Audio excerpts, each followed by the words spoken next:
অন্তর্বর্তী সরকারের উপদেষ্টা পদ থেকে পদত্যাগ করেছেন নাহিদ ইসলাম। তিনি তথ্য ও সম্প্রচার মন্ত্রণালয় এবং ডাক, টেলিযোগাযোগ ও তথ্য প্রযুক্তি মন্ত্রণালয়ের দায়িত্বে ছিলেন। তার পদত্যাগের পরপরই কে হবেন নাহিদের উত্তরসূরি এ নিয়ে চলছে তুমুল আলোচনা। মঙ্গলবার সন্ধ্যায় অন্তর্বর্তী সরকারের নির্ভরযোগ্য একটি সূত্রে জানা গেছে, উপদেষ্টা মাহফুজ আলম এই দুই মন্ত্রণালয়ের দায়িত্ব পেতে পারেন। এছাড়া তথ্য ও প্রযুক্তি মন্ত্রণালয়ের পলিসি অ্যাডভাইজার ফয়েজ আহমেদ তৈয়বকে অন্তর্বর্তী সরকারের গুরুত্বপূর্ণ একটি দায়িত্ব দেওয়া হতে পারে বলেও জানা গেছে।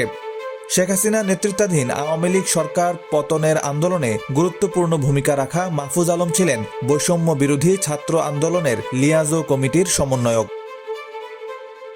প্রথমে মাহফুজ আলমকে প্রধান উপদেষ্টা অধ্যাপক মোহাম্মদ ইউনূসের বিশেষ সহকারী করা হয়। পরে তাকে অন্তর্বর্তী সরকারের উপদেষ্টা বানানো হয়। উপদেষ্টা করা হলেও এতদিন তাকে নির্দিষ্ট কোনো মন্ত্রণালয়ের দায়িত্ব দেওয়া হয়নি।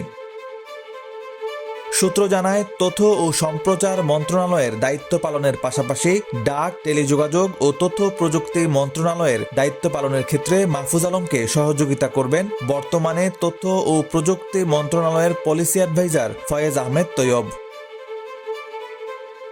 এর আগে দুপুরে পদত্যাগ করেন উপদেষ্টা নাহিদ ইসলাম। তিনি রাষ্ট্রীয় অতিথি ভবন যমুনায় প্রধান উপদেষ্টা অধ্যাপক মোহাম্মদ ইউনূসের কাছে পদত্যাগপত্র জমা দেন। নাহিদ ইসলাম আগামী ২৮ ফেব্রুয়ারি আত্মপ্রকাশ করতে যাওয়া নতুন রাজনৈতিক দলের নেতৃত্ব দেবেন।